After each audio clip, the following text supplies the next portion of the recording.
Hi, welcome to the GCSE presentation for art.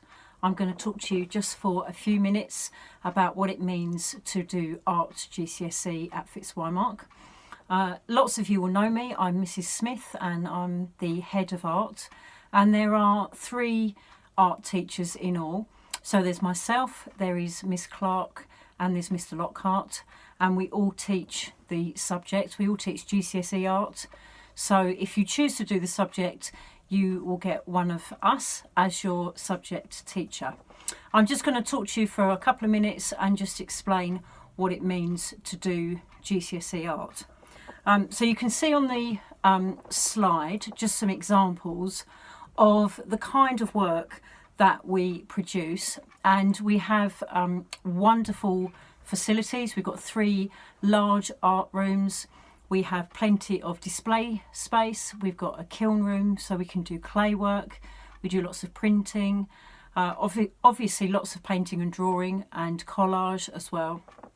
And you can see on this slide just some really nice outcomes of some of the things that you also might be doing if you choose to do the subject. So just a couple of things to mention. So obviously I've mentioned already that we've got 3 really experienced teachers. We've got 3 large, well-equipped art rooms, and our results over the last few years have been some of the best results for this subject across the borough. So the last few years we've been getting high grades. We've been getting 7s, 8s and 9s. And really wonderful set of results from the people that have chosen to take the subject.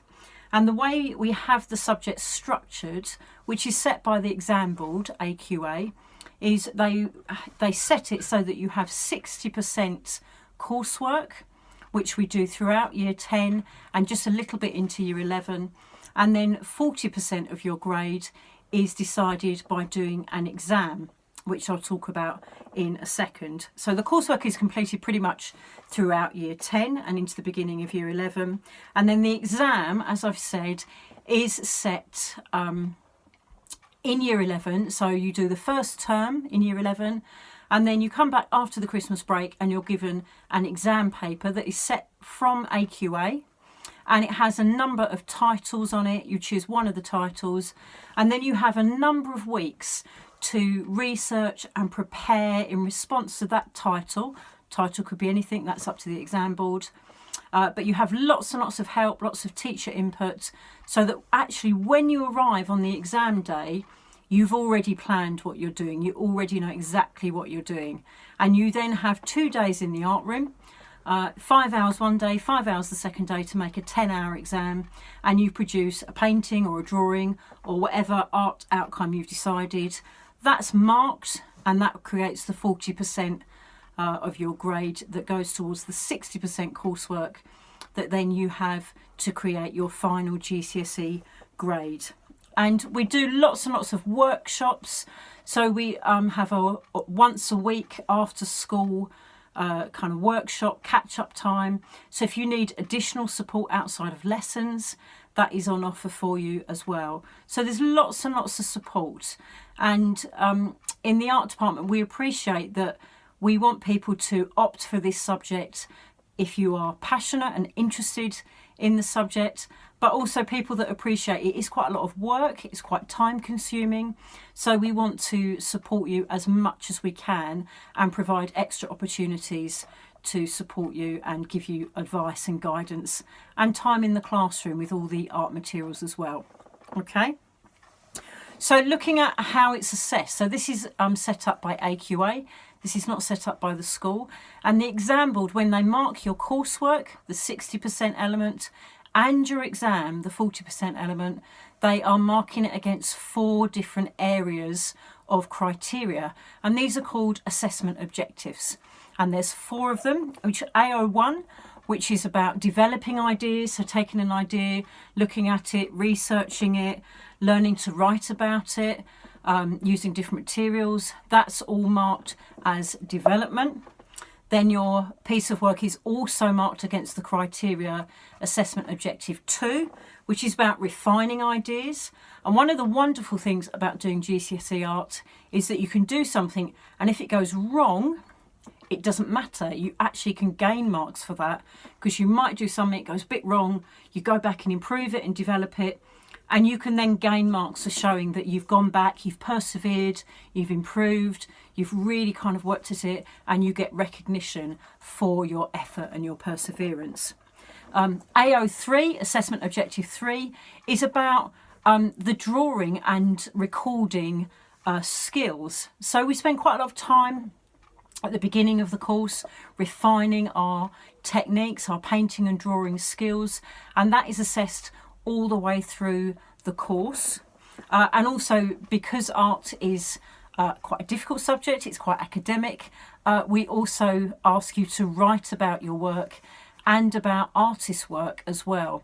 And the way that you write is also assessed under that particular criteria.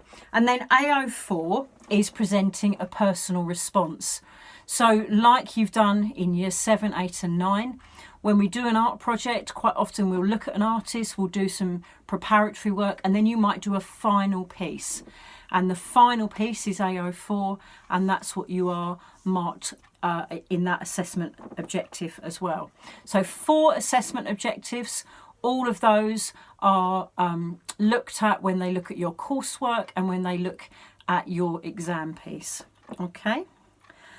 So when we're doing recording, and there's some really nice examples that you can see on the slide, we use all kinds of art materials, and we really spent a lot of time with you in the first term really developing those techniques, ways of drawing, how to shade, how to make something look 3D, how to put objects together to make an interesting piece of artwork.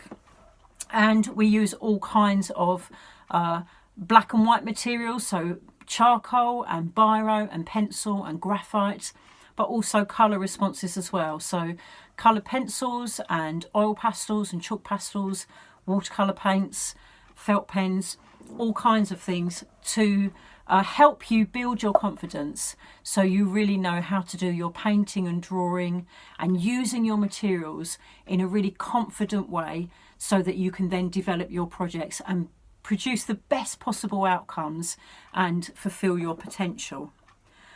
We use a range of techniques. So you can see on the slide, we've done some big bold pieces where we've got paint and kind of splattered paint. If the weather's good, we tend to do that outside because the paint can go quite a long way. We might do sculpture, and we might do sculpture with just simple bits of paper. We might do it with clay. We might do it with found recycled objects.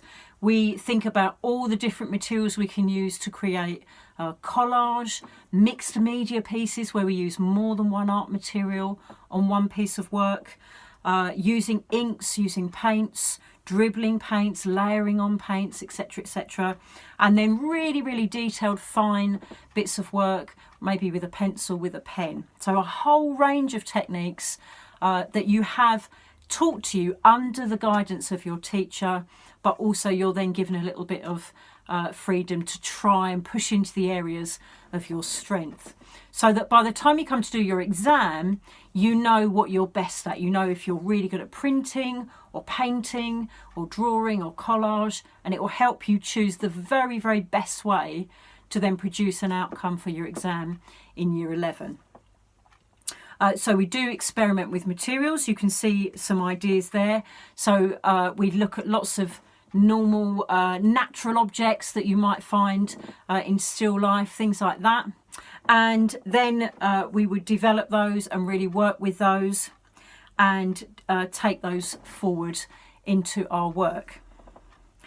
We also look at artists, and this is a crucial part of GCSE because we want you to be inspired by artists, and some of those artists might be artists that were working hundreds of years ago. Some of those artists might be contemporary artists who are still alive and working now. Some of the artists might be artists that have been pupils in the school. So we take inspiration from each other, we take inspiration from art history, we take inspiration from artists who are currently working all over the world. And we look at artists, learn about their techniques, learn about why they might produce a piece of work, and then develop that forward to influence our own work and to make our work as interesting and inspired as we can. You would develop ideas, refine ideas. You can see on the slide that there's a particular view of a butterfly wing, and it's been explored in different viewpoints using different art materials, changing the size, changing the shape. All of those are really exploring how you can produce a piece of artwork to the very best of your ability. And then all of that work, all of the recording, the refining, the looking at artists, all of that kind of gets thrown into the mixing pot. A bit like when you're making a cake and you have all the ingredients and you put them all together. All of those things come together to make a really fantastic cake, if you're using that example. And here you would come together to make your final piece. So the last couple of times we've run the GCSE course, our major theme that has worked really well has been looking at things, natural forms, structures in nature, because it lends itself really well to exploring it in lots of exciting ways and getting some really fantastic outcomes. So let me just finish by talking about why you should do GCSE. Why should you choose GCSE? And you need to think about some of these things because you have got some decisions in front of you. You've got some options that you need to think about. So if you are organised, if you are good at consistently meeting deadlines so you can work to a particular timeline, then this subject would work really well for you. If you are creative, if you've got lots of ideas, if you have an interest in the subject, then obviously you would do well to choose art as well. If you're interested in artist work as well, if you like looking, maybe you already look at things on Pinterest or on Instagram. If there's things like that you're really inspired by, again, this would be a subject for you. And because I've already said it, it can be quite time consuming, so you have to be prepared to put the hours in. And there'll be lots of teachers from different subjects that will say that, but art can be particularly time consuming. And the people that really, really love it actually want to put those hours in. And that's what we would ask that you really think about. Are you able to commit the time to this subject? Are you willing to try new processes and techniques and really try things that maybe at first you're not quite sure about? And are you happy to listen to advice from your teachers, also from your peers, so other people? You might do some peer assessment in the class and in the group that you're placed in. And you have to learn to be reflective about your artwork, but also artwork of others, whether that's your peers or whether that's a really famous artist from hundreds of years ago. And it does come with practice. Practice, practice, practice. I often talk about if you want to be really fantastic at playing a musical instrument, but you're never willing to practice, you're not going to get any better at playing the piano or playing the violin or playing the guitar. And it's the same with painting and drawing. If you're prepared to practice and practice and practice and practice in the same way you practice for an instrument, then you will get better. The more you do it, the better you get. So just a couple of questions to finish with that we are often asked. One of the questions we're asked is, do we go on school trips? And the hope would be is, yes, we will go on a school trip. Obviously, that depends on kind of government guidelines and how safe it is and all the things like that. But yes, we would encourage that. We'd also encourage people in their own time to go to galleries, to look at appropriate websites. So things like the Royal Academy or the National Gallery or Tate Modern, they've got fantastic websites. Another question we ask is, can I choose what I can draw or paint? Well, you can for the exam, as long as you are responding to the chosen question, and the questions are set by the exam paper.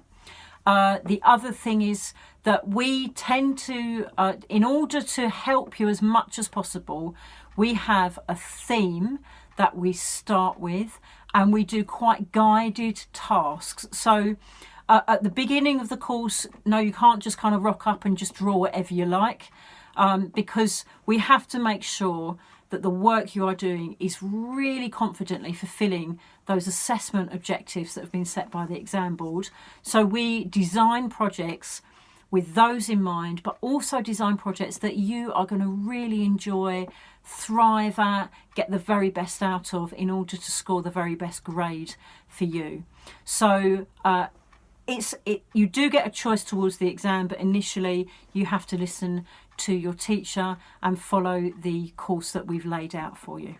So I hope that's been really, really helpful.